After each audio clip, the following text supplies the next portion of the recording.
Welcome, ladies and gentlemen, to the State Police exhibit here at the New York State Fair. I now draw your attention to the portable dive tank as we proudly present our scuba demonstration.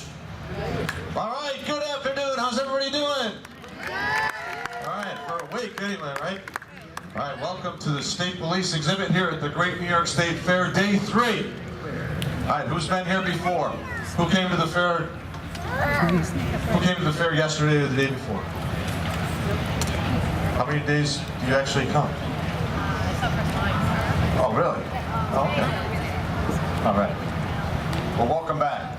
All right, who else has been to this demonstration before? Or at least the State Police exhibit? All right, well, welcome back.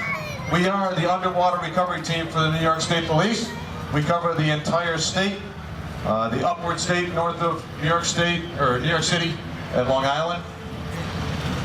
What we're going to do for you here today is we're going to give you a little bit of information, a little demonstration of what we do on our team. We are a public safety dive team. We are the oldest and largest public safety dive team in the country. We are also one of the very few that run our own training program. So when I refer to training our own divers, we start from non-divers. We train them in open water. We certify them in open water diving. We also certify them in public safety diving. So when I refer to our training as novice diving, that's the initial training that we give the guys when they first come on the team. So without further ado, let's get these guys out here. We'll do some introductions. First up for you on the top of the big tank on the side, from Troop C, just south of Syracuse here, the Troop C team leader, Trooper Neil Case. Next up, a little shorter version of Neil, from Troop D here in Central New York, Trooper Josh Cross. And last but certainly not least, your hometown favorite from here in Central New York, the Troop D team leader, Trooper Greg Eberl.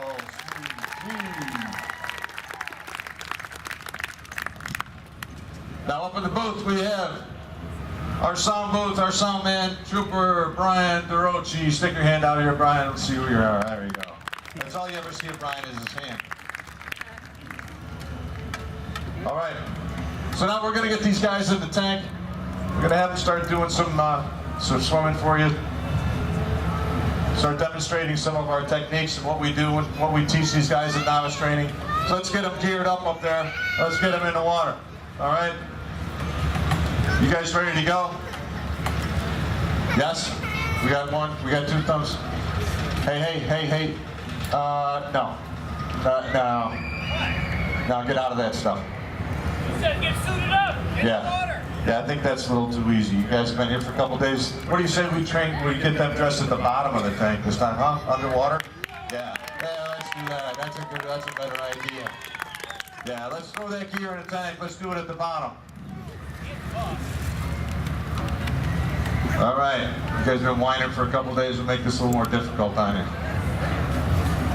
All right, let's get them in. All right, the gear's gonna sink to the bottom. We're gonna get them dressed at the bottom. These guys trained to do this all the time in novice school. They should be able to do it blindfolded. All right, you guys ready? No. Mask two. Mask two. Get him in there.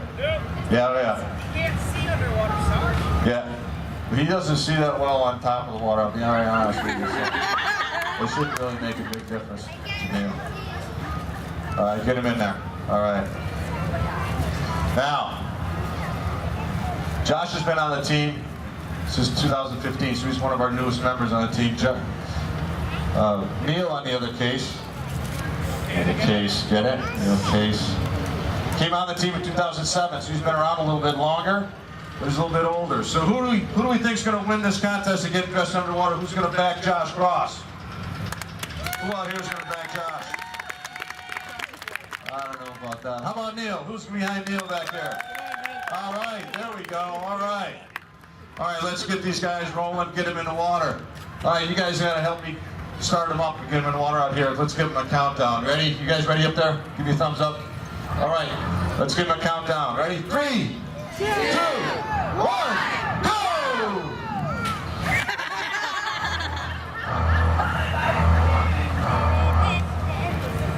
Never never said this team was fair. It's just like life. Life is not fair.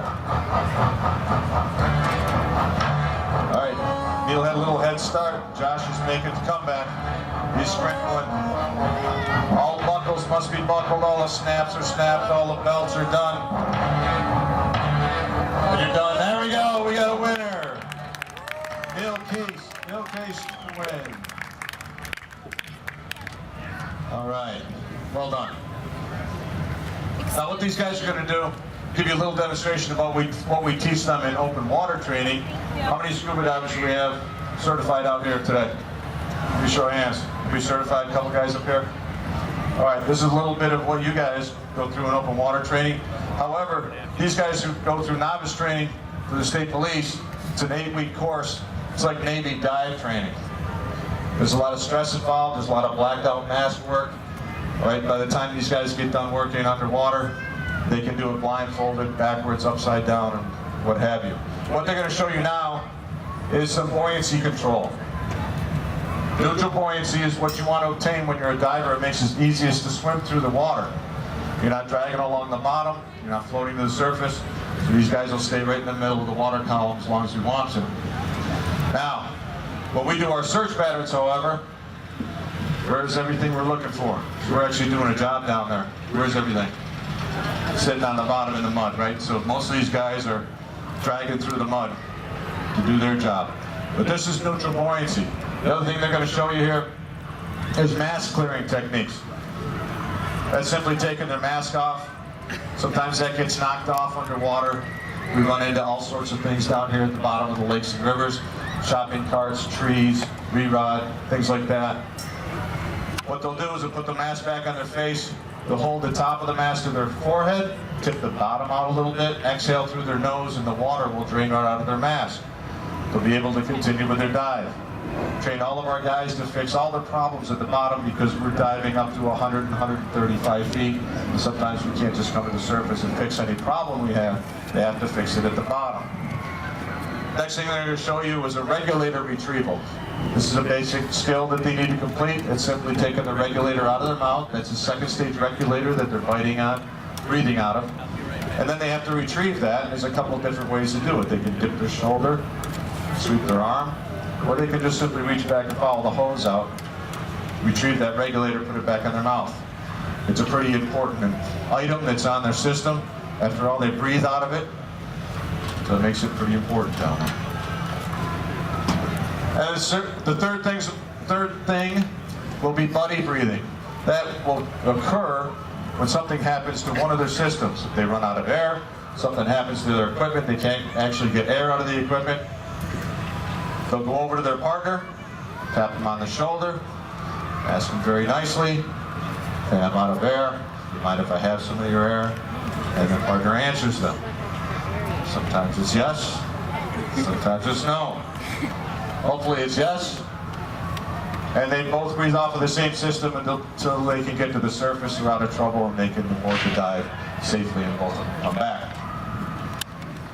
Now, they propel themselves through the water by the use of those fins. However, we do have some equipment that helps them out with that, and that's called DPVs. Now, a DPV is a diver propulsion vehicle. That's what Trooper Ebro is handing them up top right there. These are battery operated. They work underwater. These guys can take this and propel themselves through the water. They're in use. They can actually do a search pattern with this when they actually have some visibility where they dive, or they can use this as transportation out to a search pattern. The search pattern may be 300 or 400 yards offshore. They can grab one of these, take them out to the search pattern, they clip it off. They do their search. When they get done, they ride it back in. It keeps them from using a lot of extra energy and a lot of extra air unnecessarily. Now don't try this at home. These guys are professionals. They've been training on these for years. I heard them working this out before they started this program. They said if they go head on to each other, they're both going to veer to the left. Left. I don't know if Josh knows his left from his right. We may have some issues here. Yeah, left. All right. So we're going to pull Josh out of the tank. we're going to show you another drill that we put our guys through in novice training. That's called the ditch and don drill. Now, a ditch and don drill is just what it sounds like. Neil is going to sink to the bottom. He's going to ditch his gear. He's going to take all his gear off. He's going to put it at the bottom of the tank. He's going to go to the surface. He's going to take a couple breaths of air. He's going to go back down to the bottom. He's going to put his gear back on. And he's going to want to do this as quickly as possible and as efficiently as possible. And again, we train these guys to do this over and over and over in novice dive school until they can do it blindfolded. Now, if you notice, when Neil goes to the surface, you'll see him exhaling bubbles. The reason for that is that's compressed air that he's breathing out of that bottle on his back. Now, if we know anything about compressed air, the diver is actually compressed under that water. So if he takes a breath of that compressed air at depth and he goes to the surface, what's that air going to do? My divers. It's going to expand. It does it in a balloon, it actually does it in your lungs. So if he were to take a breath of air at the bottom and go to the surface and hold his breath, that air would expand to a point where it actually blow a hole in his lungs and cause what we call an overexpansion injury, which is extremely bad medical condition. It could actually kill you.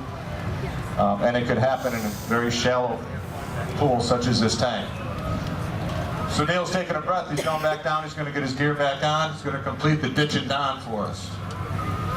Every buckle buckled, every strap, put it back together where it's supposed to be. He places his mask, and he'll be done.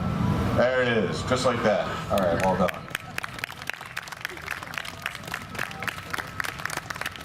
Now, who was paying attention a couple of months ago when they had a soccer team trapped in a cave down Thailand? Just about everybody paid attention to that, right? Who followed that rescue pretty well? I know I followed it pretty closely for certain reasons. Now, what we're going to do here is we're going to give you a little demonstration on what those rescuers may have had to go through, or did have to go through. Hopefully it gives you an idea. That cave, in certain portions of it, was pretty restricted. Now, when we go through restricted areas like this, overhead conditions, we have to wear certain equipment, and we have to do certain things, and it'll show you why we do some of these drills that we showed you at the beginning of the show.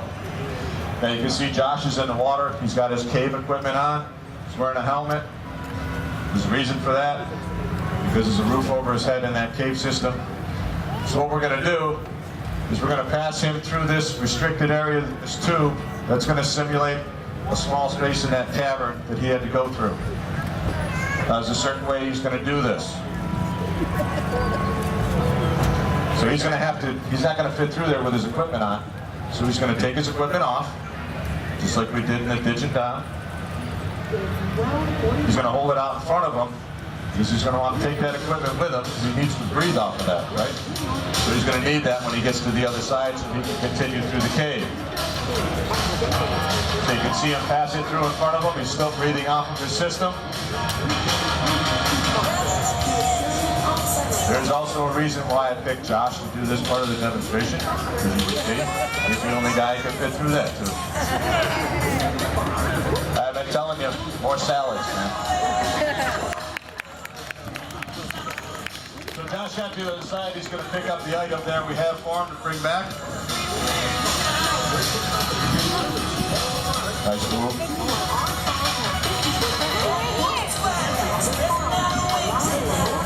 You see how he's kicking through that with his knees bent, his fins up in the air? All he does is a little flick with his ankles to move his fins. That's called a cave kick.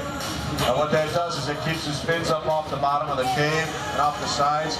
It propels him, but it also keeps him from picking up a lot of sediment and things in the air and in the water around him, so he keeps his visibility so that he can see. So he's back through. He's going to put his gear back on, and he completed. And he's completed his task. Well done. Now, they actually actually rescued all 12 kids from that cave system, including the soccer coach, but there was one tragic incident. Everybody know what that is? They actually lost a diver. One of the Thailand Navy SEALs lost his life. He actually drowned in one of the cave systems he was in, which reminds us of just how hazardous this dive duty is. When you're a recreational diver, you get to dive in nice clear blue water like you see in this tank. When you're a public safety diver, you don't get to pick where we go in. We go where we're needed to go, and most of the time the water looks like this black tube, which means you can't see a thing. And that's what they were seeing in that cave system. Absolutely nothing. So what'd you find? What do you got? You don't know? We'll open it up. It's like Christmas.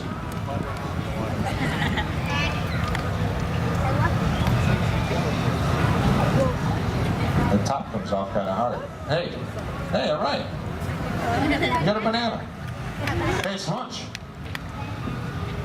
That's how you stay so thin, so you can get through that too. Now, as I said, our novice dive training is 8 weeks long. Now, we start with members from the team, or members from the field. They can put in to be on the team. We pick the best candidates in a week-long selection process. You could get out to eat, you know. I mean, it's... you're good? All right. So we pick the best candidates into our 8-week school. Like I said, we train them in open water diving. We certify them in open water diving. We certify them in public safety diving. That means dry suit use, full face mask, surface supplied air, hull searches, things of that nature that we do in public safety diving. At the end of their 8 weeks, they join their troop team out in the field. There are 8 troop teams across the state with 8 divers on each team. So with full strength, we have 65 divers across the state. That makes us the largest team in the country. We are also equipped with swiftwater rescue boats, such as our airboat over here you can take a look at. Swiftwater Zodiacs. We do get called out to all sorts of water emergencies. We're not just an underwater recovery team, but we do.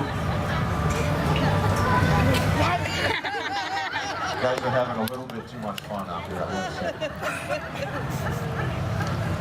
So we do have other expanded duties other than just underwater recovery. We had 4 different teams deployed last week during the flooding situations down in Binghamton and out east in out west in the Finger Lakes. So we have a lot of responsibilities. We attend to a lot of calls during the year, upwards over 400 calls every year, and we dive almost 2,000 individual dives. So these guys are very busy. They're also very good at what they do. Now what we're going to do next is we're going to recover this ATV. Now an ATV is a little bit heavier than just a package that Josh actually picked up off the bottom. Anybody have an ATV out here? How much does it weigh? 500 pounds? 600 pounds? Okay. How we're going to pick that up off the bottom is by use of a lift bag. Now what we're going to do is use a little bit different equipment. This is surface supplied equipment, surface supplied air. So far we've been using SCUBA. SCUBA is an acronym, stands for what? Self-contained underwater breathing apparatus, right, which means everything is contained. They take everything with them. Well, in this case, this is surface supplied air. We have a compressor trailer out back that's sending air into this orange box over here. It comes out the other side through a regulator, and out the other side it's going to go through this yellow hose. That's Greg's umbilical. Neil is his tender. We're going to put his helmet on up top. This is called hatting the diver. So once we get his hat on, or the helmet,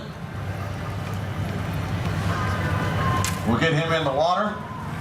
Now this helmet, as you can see right here, weighs about 33, 34 pounds.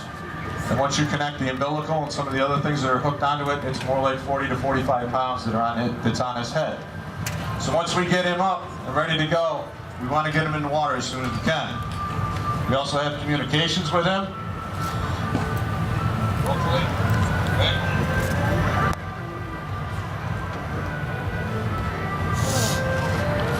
Maybe not so much. You're good. Now you notice Greg goes in without fins. That's usually the way they're deployed if they're on a detail such as this, just as a recovery operation. What he's going to do is he's going to take a piece of equipment down with him. It's called a lift bag. Now a lift bag is simply that. It's a bag. He's going to attach it to the ATV upside down.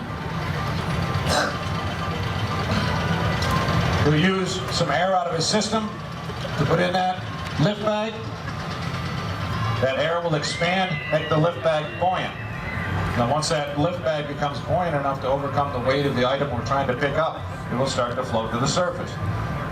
Now what he's going to want to do is put just enough air in that to get it started off the bottom, because as it gets closer to the surface, that air is going to what? Expand. We learned that earlier. So there it is. We float that heavy ATV to the surface. Well done. All right. Then we pull that to shore and hand it off to the investigator, whether it be stolen or just an accident. This also works in any type of item, heavy item we might have to pick off the bottom. It might be a safe, could be a car, ATVs, truck, boats, anything you might want to lift off the bottom. We just keep adding lift bags to it until it overcomes the weight. Now Greg's got one more demonstration of air expansion. He's going to show you from the bottom. Let's see how this works. Pressure's on. Let's go.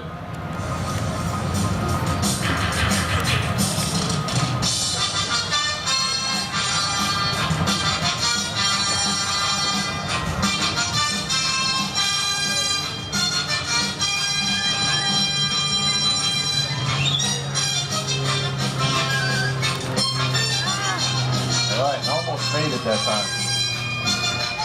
And there you go. Go from the bottom of the new tank here.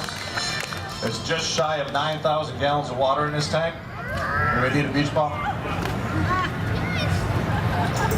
All right. That's the conclusion of our demonstration. I hope you guys learned something and appreciate it. I appreciate your time to sit here. The canine demonstration is coming up next at 1:15. We'll be around for a little while if you have any questions or if you want to come up and check out the helmet or the equipment here. Please feel free, but thank you and enjoy your day at the fair. Thank you. Over here.